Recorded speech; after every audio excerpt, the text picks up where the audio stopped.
আজকে যে রেসিপিটা এটা প্রায় প্রত্যেকেই বানিয়ে খেয়ে নিয়েছো, কারণ এটা নতুন কিছু নয়। ম্যাগিটাকে একটু চাউমিনের মতো করে যেটা বানাই সেরকমভাবেই বানাবো, তার মধ্যে একটু আলাদা।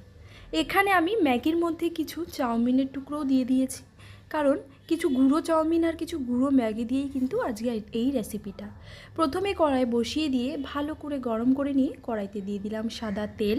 তেলটা গরম হয়ে যেতেই এর মধ্যে দিয়ে দিলাম পেঁয়াজ কুচি, রসুন কুচি, একটু হালকা নেড়ে চেড়ে নিয়ে দিয়ে দিলাম টমেটো কুচি। তোমরা চাইলে এখানে ক্যাপসিকাম অ্যাড করতে পারো। এবার দিয়ে দিলাম কিছুটা পরিমাণে লঙ্কা কুচি, দিয়ে ভালো করে নাড়াচাড়া করে একটু ভাজা হয়ে গেলে এর মধ্যে দিয়ে দিচ্ছি মশলা, জিরে গুঁড়ো, ধনে গুঁড়ো, একটু লঙ্কার গুঁড়ো, আর দিয়ে দিলাম ম্যাগি মশলা।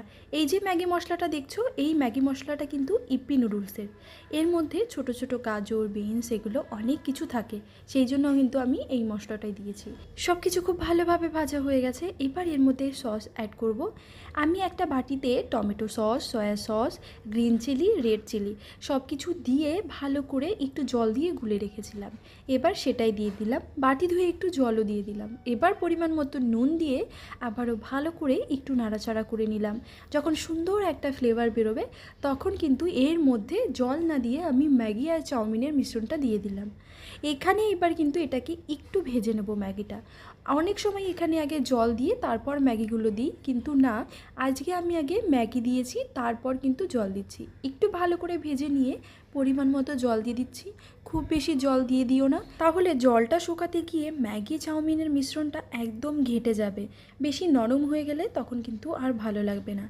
এবার এটা খুব ভালো করে নাড়াচাড়া করে নিয়ে ওই মিনিট দুয়েক মতো এটাকে ফুটতে দিতে হবে, যাতে ম্যাগি আর চাউমিনটা খুব ভালোভাবে সেদ্ধ হয়ে যায়। ততক্ষণে আমি একটা ডিমের মিশ্রণ বানিয়ে নিয়েছি। ডিমটাকে একটা বাটিতে ঢেলে খুব ভালো করে ফেটিয়ে নিয়েছি। হ্যাঁ, আমি কিন্তু আজকে ডিম আগে ভেজে নিইনি, ডিমটাকে ফেটিয়ে নিয়েছি। এবার আমি এই ডিমটা জলের মধ্যে দিয়ে দিলাম। দেওয়ার সঙ্গে সঙ্গে কিন্তু নাড়াচাড়া করব না, একটু থাকার পর নাড়াচাড়া করব। এতে কি হবে, ডিমটা একটু শক্ত হয়ে যাবে, তাতে ভালো হবে। এবার সব কিছু খুব ভালোভাবে মিশিয়ে নিয়ে ওপর থেকে ধনেপাতা ছড়িয়ে দিলাম, আর তার সঙ্গে দিলাম মিয়োনিজ। এটাকে কিন্তু দিয়ে এবার একটা ক্রিমি ক্রিমি ভাব আসবে।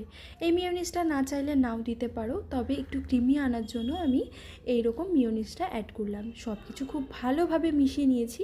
এখন দেখো, দেখে মনে হচ্ছে একদম গলে গেছে, কিন্তু না, এটা যখন ঠান্ডা হবে একটু, তখন কিন্তু একটু ঝরঝরে হয়ে যাবে। তুমি আঁচটাকে বন্ধ করে মিনিট দুয়েক রেখে দাও, দেখো একদম কিন্তু ঝরঝরে হয়ে যাবে। এবার চলো এটা গরম গরম পরিবেশন করো। মাঝে মধ্যে টিফিনে একটু আলাদা কিছু নিতে ইচ্ছা করে, যেমন ধরো রোজই তো প্রায় ভাত রুটি নেওয়া হয়, মাঝে মধ্যে চাউমিন, মোগলাই, এগ রোল এরকমই কিন্তু খেতে ইচ্ছা করে। তার থেকে ভালো এরকমভাবে ম্যাগি বানিয়েও নিয়ে যেতে পারো, খুব তাড়াতাড়ি হয়ে যায়। আর এর সঙ্গে যদি গরম গরম ডিম সেদ্ধ থাকে, আমার আর কিচ্ছু চাই না। আজকের এই ম্যাগিটা কেমন লাগলো কমেন্টে জানাতে ভুলো না। ভালো লাগলে লাইক করো, শেয়ার করো আর সাবস্ক্রাইব করো। যারা ফেসবুক পেজ থেকে দেখছো, একটা ফলো করে দিও। টাটা।